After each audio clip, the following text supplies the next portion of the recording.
Hello, good evening, wherever you're joining us from. My name is Ivan Kalema. It is 30 minutes past 20 hours or 8 o'clock in Kampala, Uganda. Wherever you're joining us from, type in the chat box. We're going to have a conversation today, very, very powerful, with between Trevor Waldock, who's joining us from the UK, together with Dickens Thunde, whom Trevor will introduce shortly.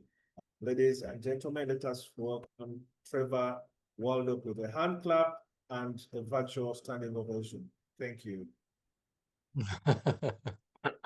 Thank you very much. You don't need to stand. Really, it's good to be with you all again. And wherever you're joining us from, I'm delighted to have you with us. You're here, you're on time, which is always impressive. And we can debate the issue, but we're talking about heart and character. I think how we keep time is one of the key indicators of heart and character, because it's one of the ways in which we can make a commitment to another person and build trust between us.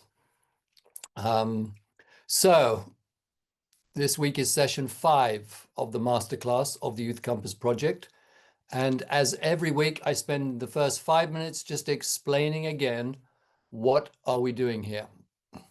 The Youth Compass Project was formed to help a generation of young people to work on their heart and character.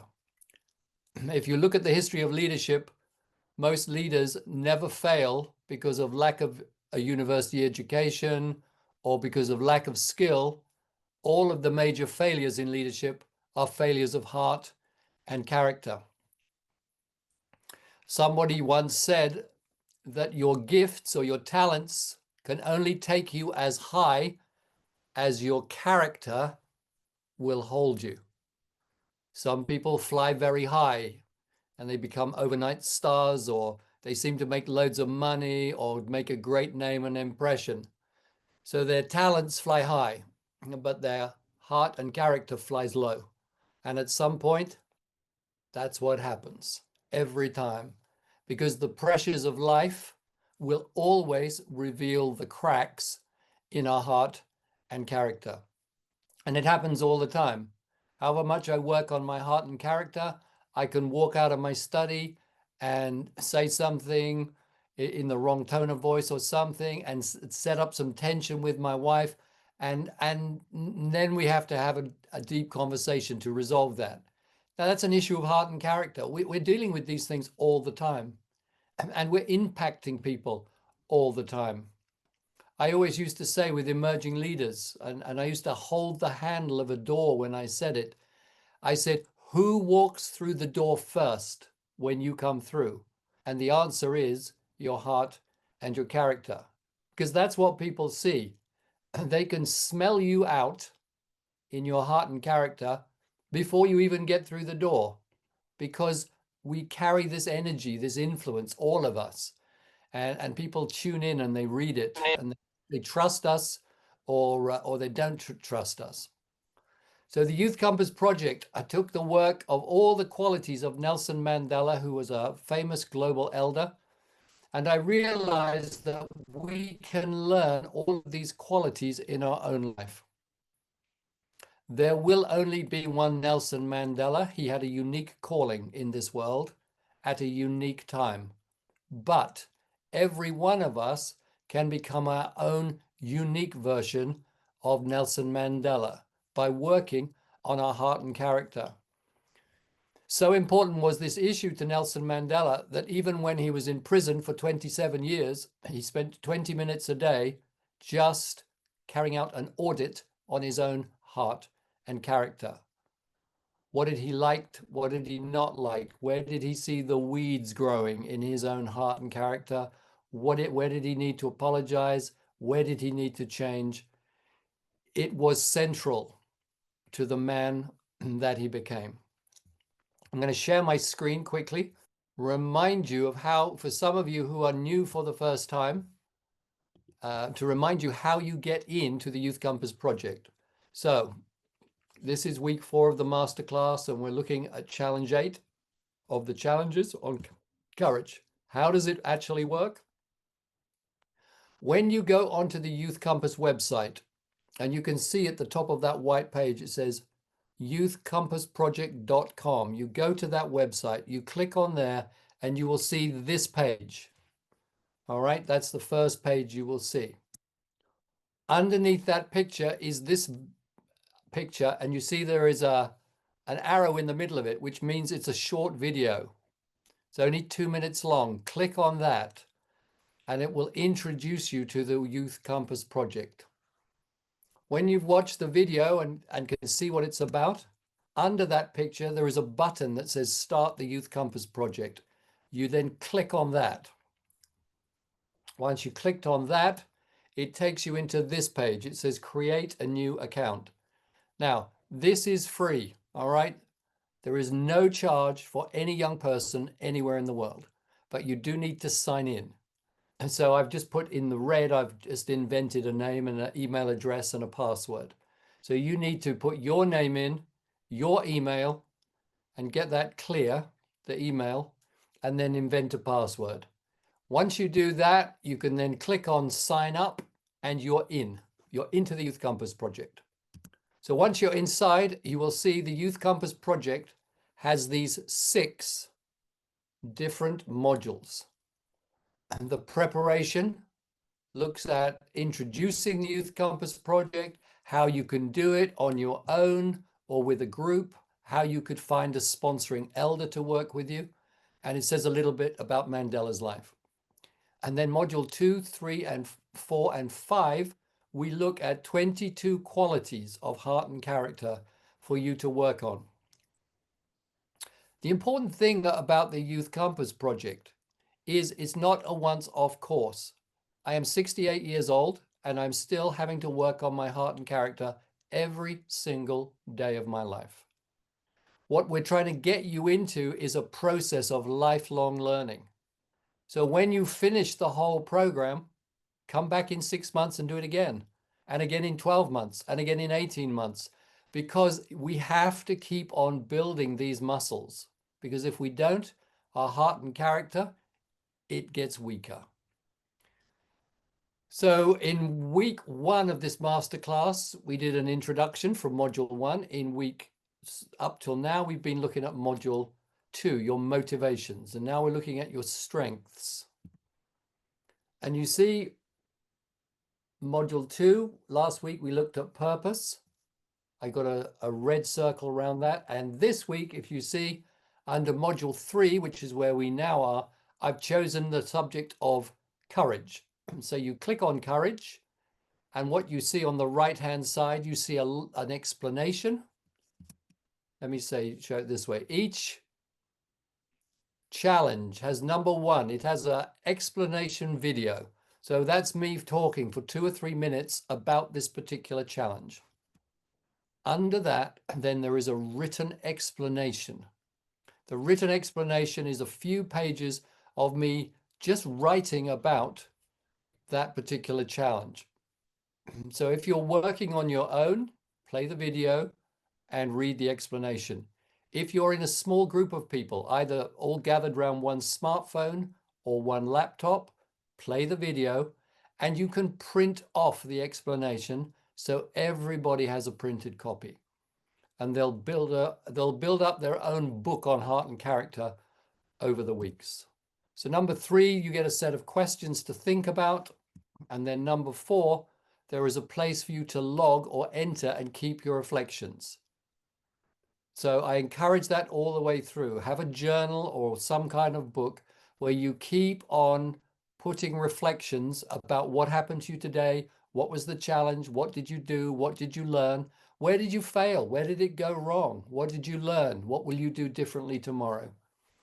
And that way you build up a whole learning diary about your own journey towards who you are becoming.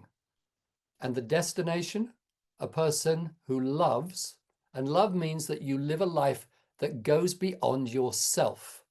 It's for the benefit of others. So you live a life of love and lead. It means you lead your own life. You don't let other people lead it for you. and you leave a legacy you leave behind you after you die that will continue to make a difference in other people's lives. Project. In order to, we hold a compass, like a map compass. You hold it up because it will always point you north. Wherever you are, even if you have no maps, even if you're somewhere in life you have never been before, a new situation, you hold up the compass, and the compass will point you in the direction of loving, leading, and leaving a legacy. So I'm now going to stop sharing my screen. So this week, I am delighted to introduce my special guest, who I'm going to talk to, Dickens Thunde. I met Dickens, I think, in about 2013, maybe 2014, when Dickens was the head of World Vision in Kenya. And I was sitting in the room waiting for him to arrive. And when he arrived, it felt like Nelson Mandela was walking into the room. So here is a man of immense, we use the word gravitas. He has weight. He is an elder. And we got on very well, and we've remained friends ever since. Along the way, Dickens then moved from Kenya and became the head of World Vision in Malawi. In Ghana, rather. And he finished in Ghana recently, and he's now moved back to his home country of Malawi. And so when we first met, we had a lot to talk about because I'd been working a lot in Malawi as well. So, Dickens, I am delighted to welcome you this evening. And if you can do a virtual hand clap on the screen, then I'm welcoming Dickens this evening. Good evening, Dickens. Good evening, Trevor, and good evening, everyone. It's very good. It's such a humbling experience for me to be in your class, Trevor, and thank you for the kind words in your introduction of me. Thank you. I really appreciate it. Pleasure. So, yes. So let me ask you a question. Let me let us set the ball rolling. When you and I have had private conversations, you have told me a little bit about your own story from a young man onwards, and it wasn't a straightforward path. It wasn't an easy path, and you've had some big character decisions to make along the way. So I wonder whether you could simply tell us your story, and we'll go from there. Great. Thank you so much, Trevor. So let me start by saying, at the moment, my passion is to help young people, if they can, avoid some of the pitfalls that we in courts who have been there have made similar mistakes. So as a young man, I started my career with World Vision Malawi in 1985. And I rose through the ranks within that office from a projects coordinator. And within a few years, I became the country director for World Vision Malawi after I had taken a break in between to do my master's program at Reading University in the UK. So I must say that I started on a very high note where I was rising very fast as a young man. And by the time I became the country director, I was 36 years old, probably the youngest director in Africa at the time. And excited by that achievement and the way things were working for me, I started picking some habits along the way that were the kind of things that made sense to me at the time. As some of you may know, World Vision is a Christian organization, and there are some do's and don'ts, depending on where you are. So one of the things that I began to acquaint myself with was alcohol. I found I was doing a lot of work, and whenever I go out for meetings in the neighboring countries, people would socialize and take some wine. And I said, well, maybe this is the way to go. And I started taking wine lightly, but over time, it started eating on me. And unfortunately, it started controlling me, as it were. And I lost control at some point where people began to notice that there was something wrong with this young man. Some people authored an anonymous letter to the head office in the US and say, look, this guy I think he is abusing alcohol. That's the term that was used. And sure, indeed, after working for World Vision for 17 years, the leadership decided to not renew my contract. That was the language that was used, but I knew I was fired. So what happened? I was jobless for 2.5 years. And I did not believe I could spend a month or two without finding another job, because I thought I was brilliant and I was a performer, and I was known by almost every NGO and senior government officials in this country. But unfortunately, that did not work. And I saw my family struggling, and a few people who saw the potential in me.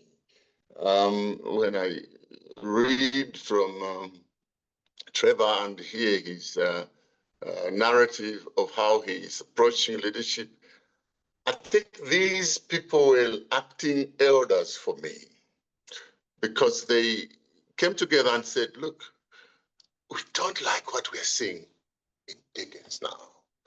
He is deteriorating, and yet there's so much potential in him.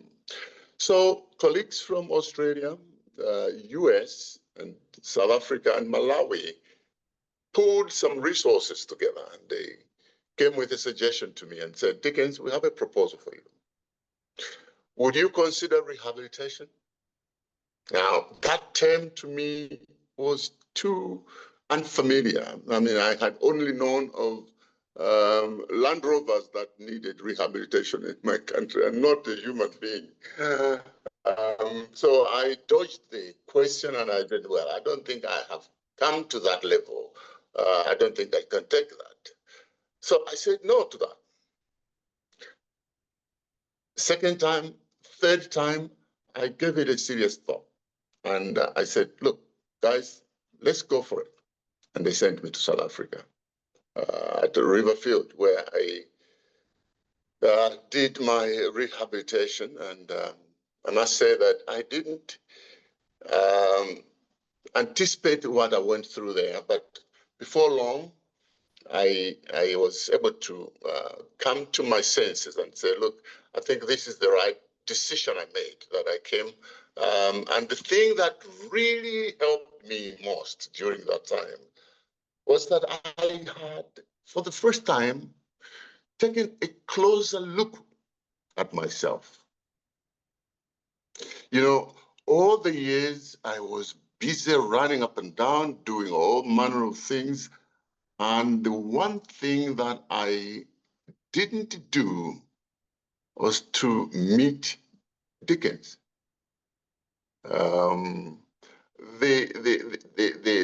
The time I spent at the rehab was the first time I was introduced to myself. You know, when we talk about fear, the most fearful person on earth to anybody is yourself. And I realized that I was doing I mean, things that really dodged an encounter with myself. So I took a bold decision to meet myself for the first time. And I said, look, I think something went wrong along the way, where I have been in denial that I was doing some things that did not augur with my career, my personality, and as a Christian, I shouldn't even have done those things. So I owned up and took a bold decision to quit drinking. And ever since that day, I have never gotten back to alcoholic beverages.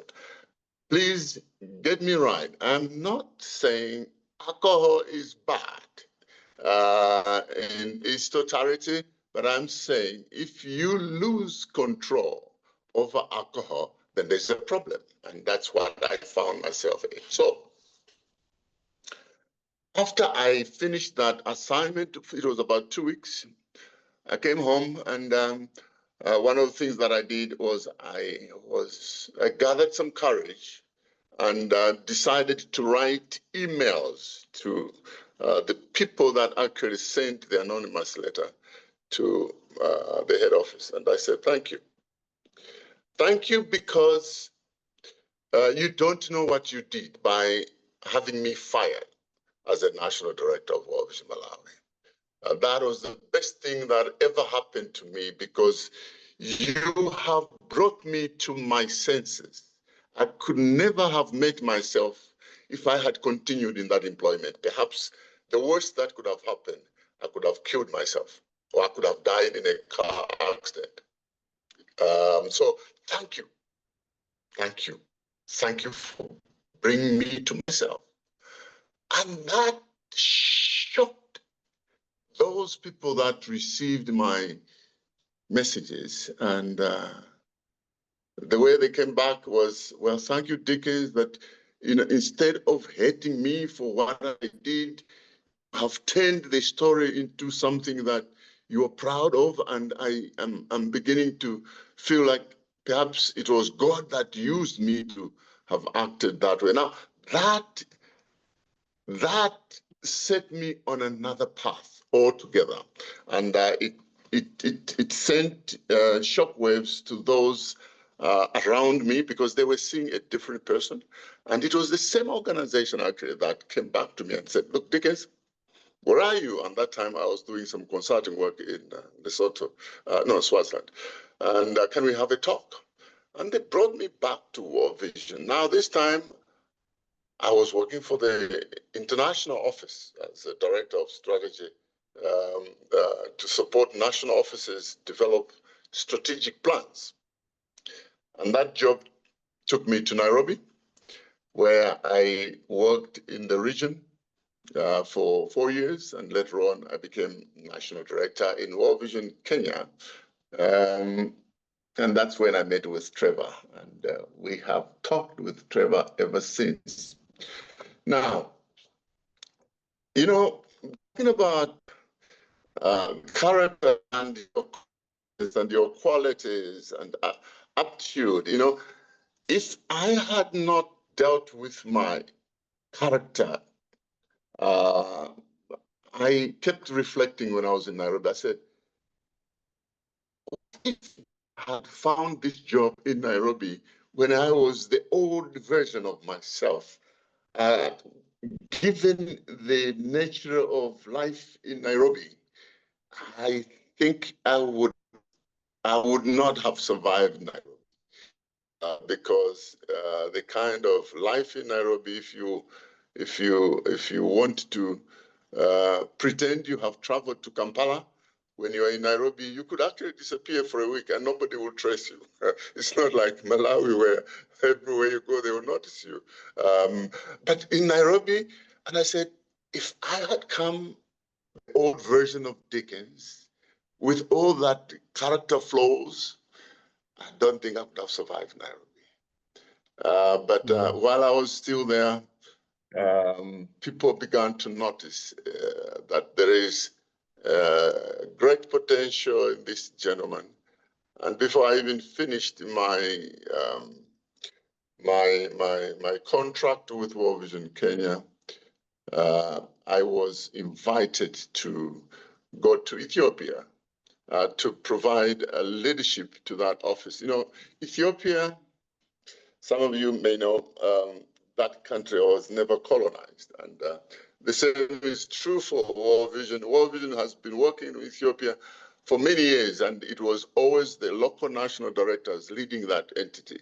But when the local national director was retiring, there was a vacuum, and they asked me to go and provide a stopgap leadership and identify a replacement. I was there for 6 months, and then later on came back again on another level. Then I was asked to go to Ghana, where I worked for 6 years. And when I was living in World Vision Ghana, after I had done the little that I did, I was sent off on a retirement with a news headline that was saying Dickens Thunde celebrating the legacy of a hero.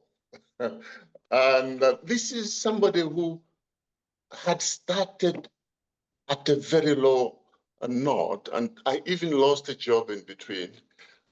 And yet when I was leaving Ghana, we had a big send-off with some senior representatives from the government and the embassies, and they booked their hotel, and it was beamed live all over and saying, Dickens Thunde has done great for us, and we are so proud to send you to the rest of the world as somebody who has done extremely well. Now,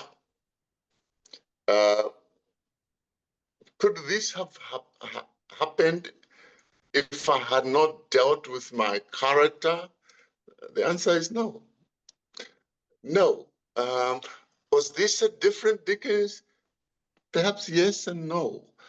What had changed along the way is the fact that constantly I was asking myself the question, what is it that could derail my destiny? I have been there before, and I don't want to be there again. And that consciousness of trying to understand what are the kind of things that can add value to my leadership, and to add value to my persona, so that I don't fall victim to the lust of my youth, as it were. Again, these are the kind of things that have helped me all these years until I was sent off at that note where World Vision could hardly let me go. First time I said I'm leaving, they said, okay, can you hold on for another year? So I had to work an extra year while they were trying to look for my replacement. And even after I had left,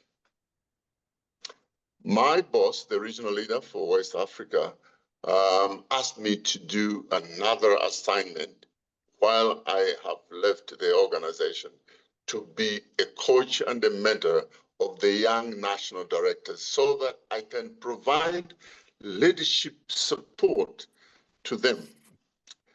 So when I met with Trevor and he asked me, so Dickens, what are you doing? I said, look, you know, there are some things that many organizations do not do well. When I see the soccer clubs today, and I think this rhymes very well with what Trevor is doing. When they spot talent, you know, the soccer academy, if they spot talent, they see potential in somebody, they will do everything possible to make sure that that talent comes to fruition. Perhaps this is what Trevor is challenging us to do with this project, that why can't we also track talent in the youth and begin to nurture that talent so that they become what they want to become? Because many are pitfalls along the way. We need to support each other, particularly those that have been there before, so that the youth can actually attain their greatest potential. So this is my story of how I have moved in my career and how this has shaped my passion to work alongside the youth. And actually, right now, I am providing mentorship support to young leaders, because most organizations leave to identify, to make, mistakes along the way and find their way into leadership. But there is no intentionality of walking young potential leaders into becoming the kind of leaders that they should become. Thank you. Yeah, very good. Thank you so much. And I echo that hugely. And to those of you on this call who regard themselves as older rather than younger, my belief is every older person should be mentoring young people. And my shout to every young person on this call is go and find a mentor, go and find an elder. I always say to people, have you ever met an elite sports person who did not have a coach or did not have a team of coaches around them? You won't find anywhere in the world. Nobody can fulfill their potential unless they have mentors, coaches, elders around them. Now, Dickens, I was listening to your wonderful story, and I was just writing down the word courage at different points. You had the courage finally to go to rehab. Second thing is, you said you had the courage to meet yourself, and you explained that beautifully. Because I agree with you. I think that is the biggest challenge for all of us. You know, even when I handed over the leadership of emerging leaders, I found myself, the biggest challenge I faced was having to meet even more unwelcome parts of myself. And no one knew about them. No one saw them. I wasn't doing anything bad, but I just knew there were parts of myself that had been wounded, damaged, hurt, defended. And it takes courage to develop that, to take that inward look. So that was the second thing. The third one is, you said it took courage to quit drinking. Is you actually put a line in the sand and said, no more, I stop. Not maybe some, maybe not. For you, you said, Matt, here's a line in the sand. And the fourth one I wrote down was, it was the courage to write emails to the people that had you fired from head office. And that took courage. So you've already talked about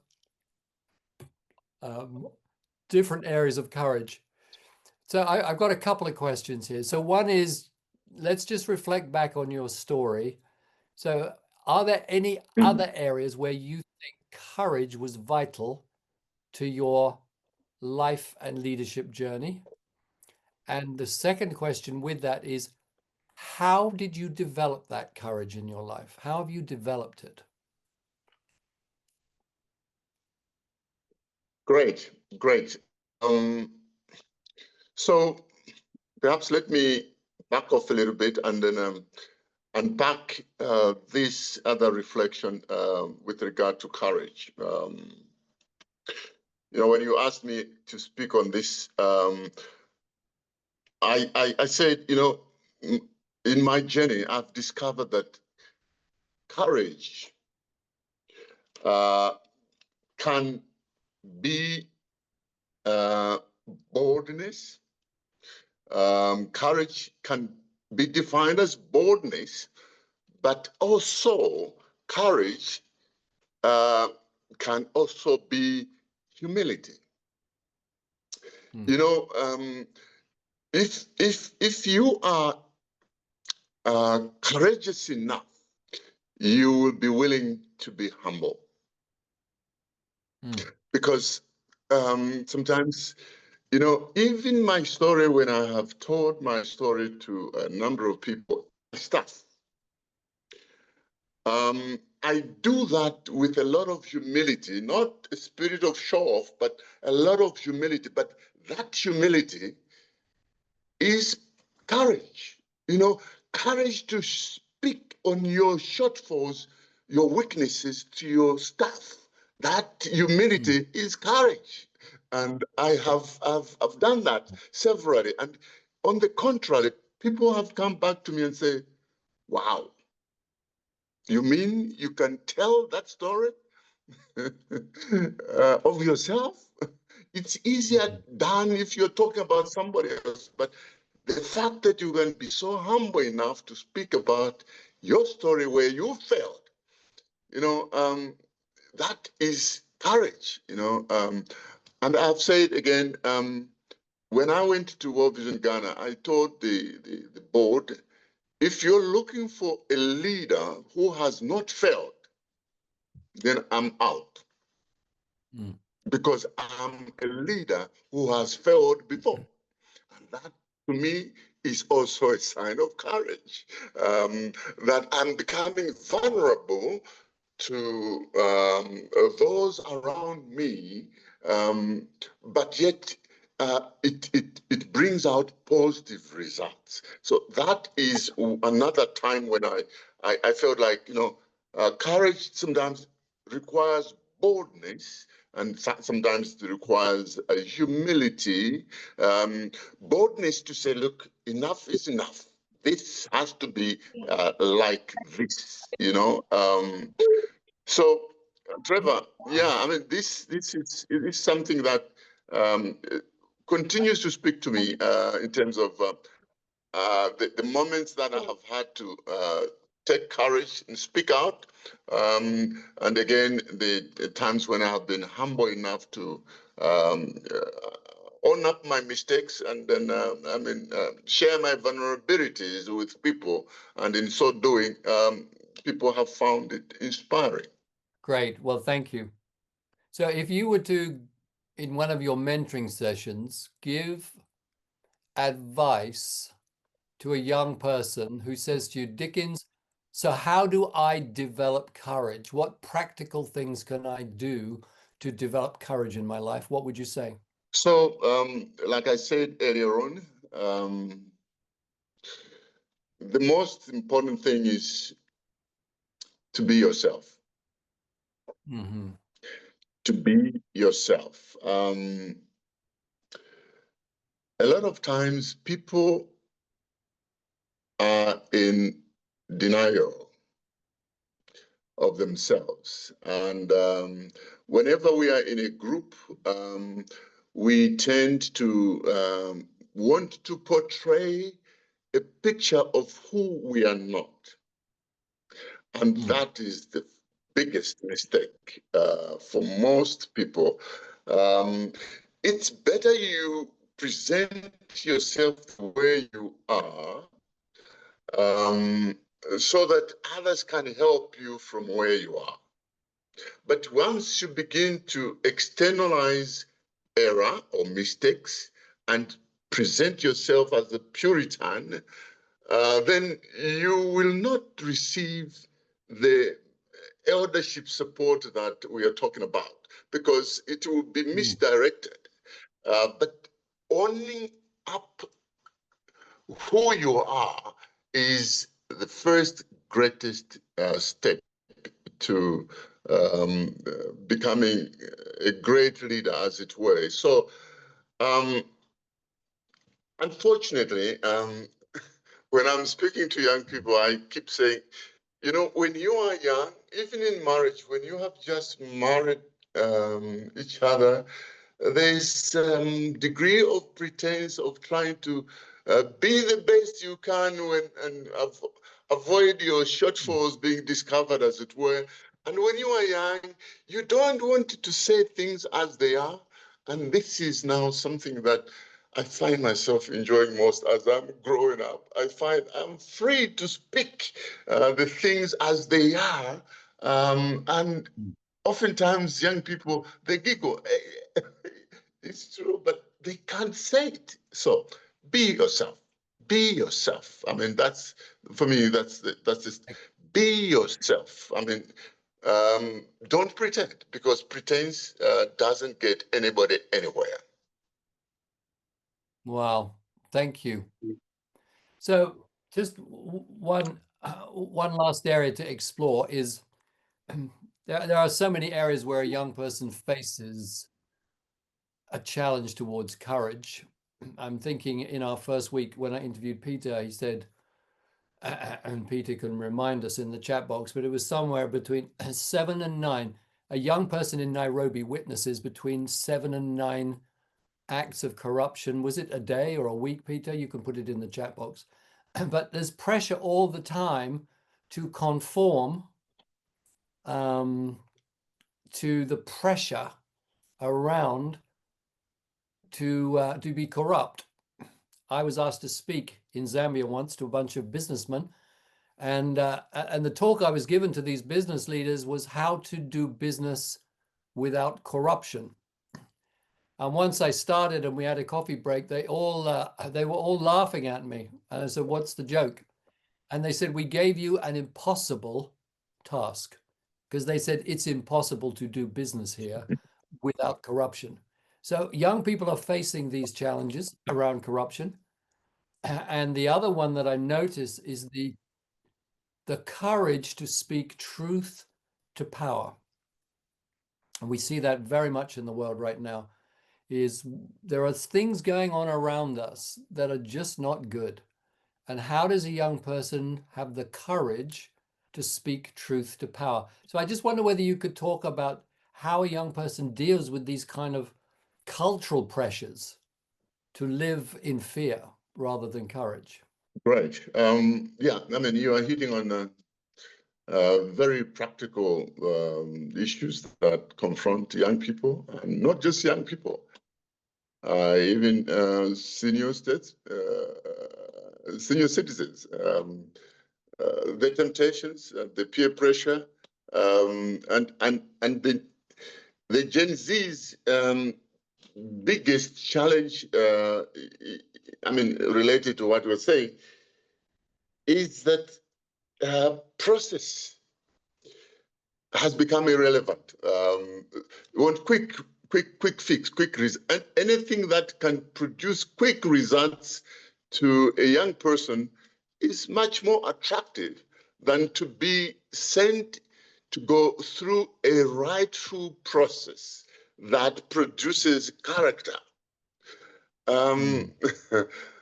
Character is not made through shortcuts. It's subjected to a process, and it's that process that eventually produces.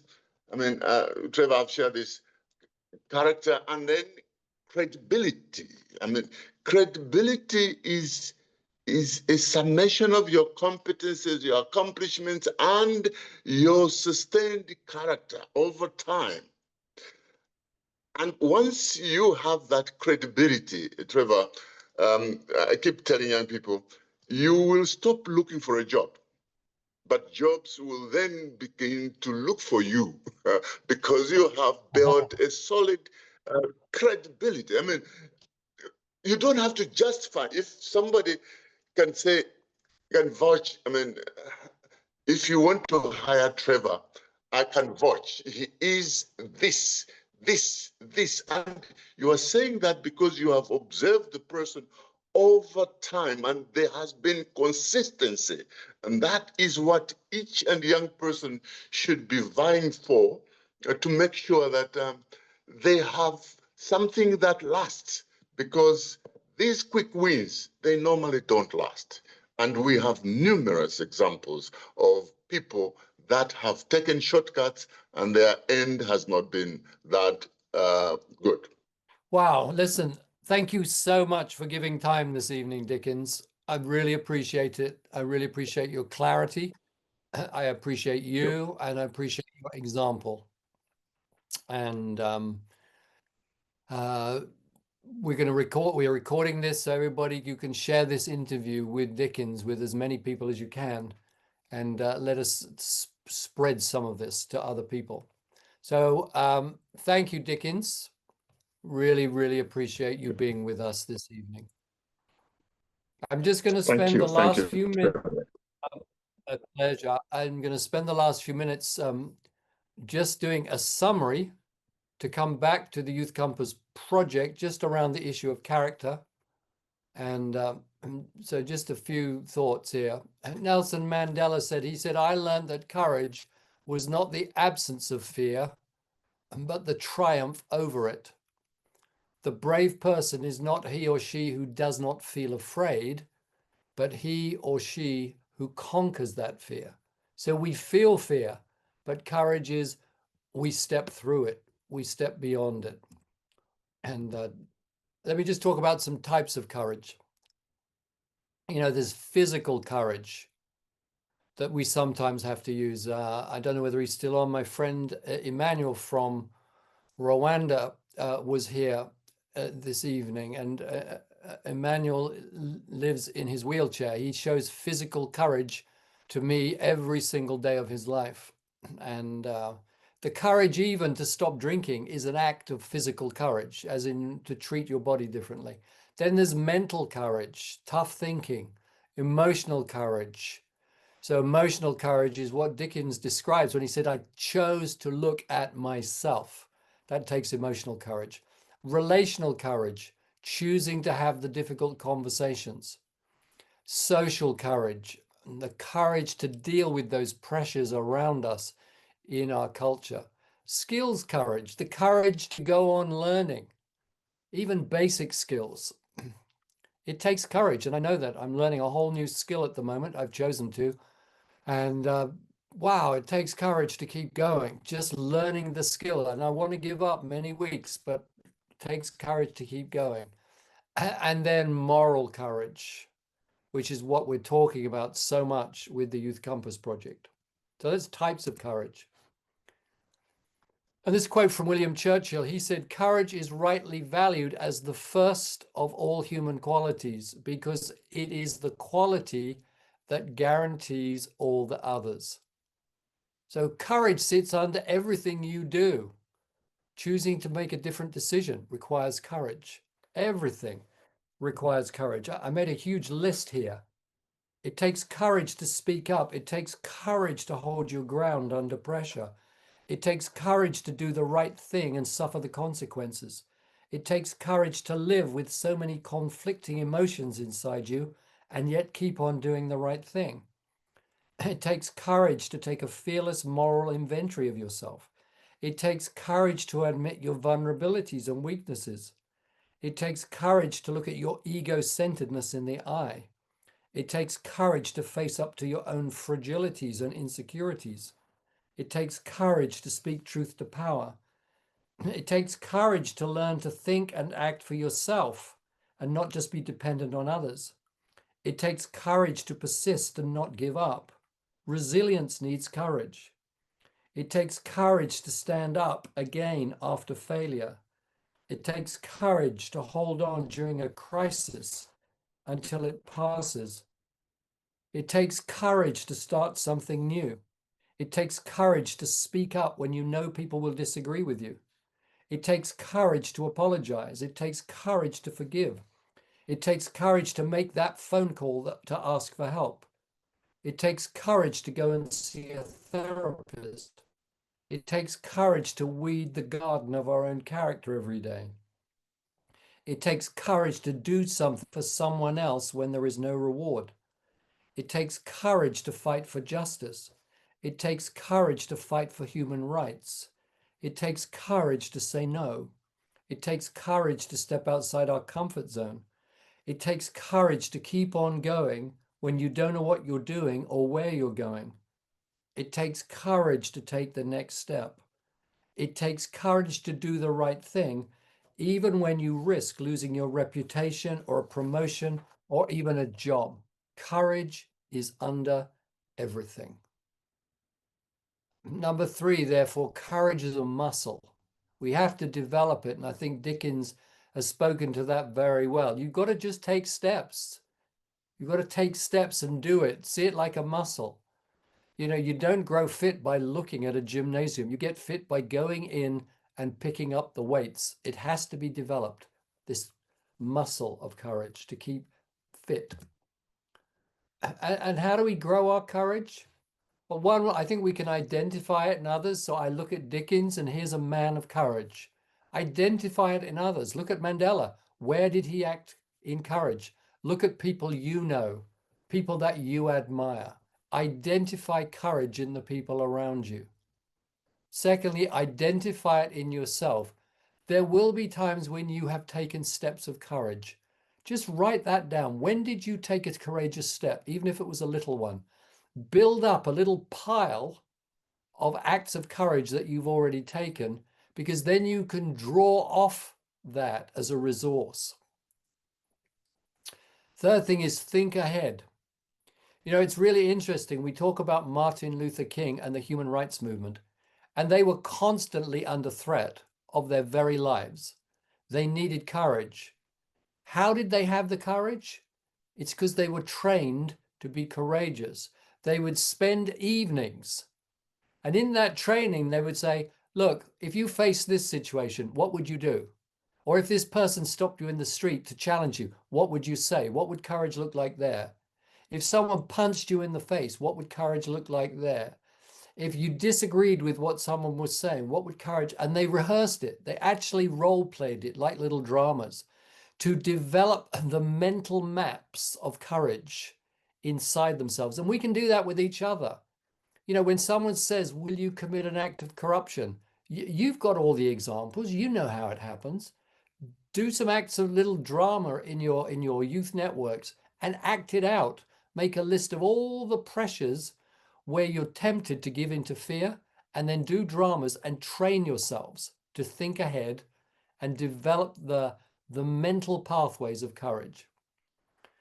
The next one is encourage. The word encourage is two words. It's en and courage. And the word en means to put into. And we put courage into yourself.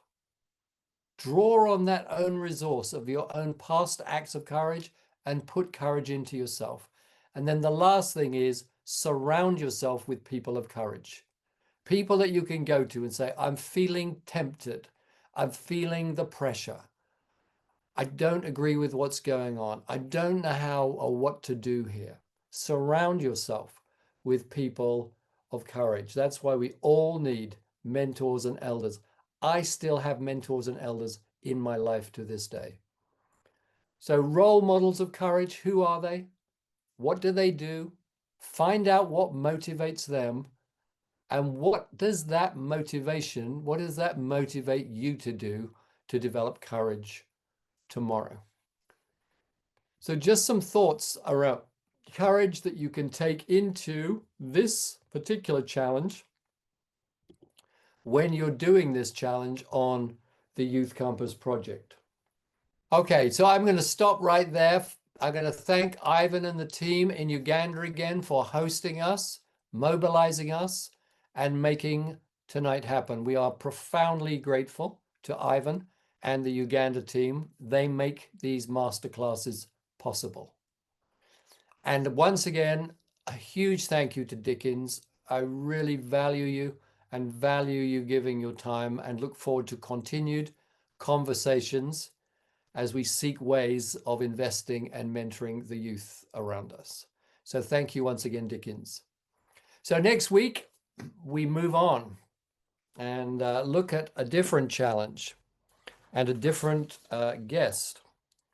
So next week, we're going to look at the subject of wisdom, which is challenge 9 in the Youth Campus project, wisdom. And for my special guest, I have Sinchita Roy, who is from India, and she is the Asia representative for the global organization One Young World, and has done amazing things as an advocate for young people in India and Asia. So I'm going to talk to her next week about this whole issue of how we develop wisdom and why it's so important. So thank you, everybody.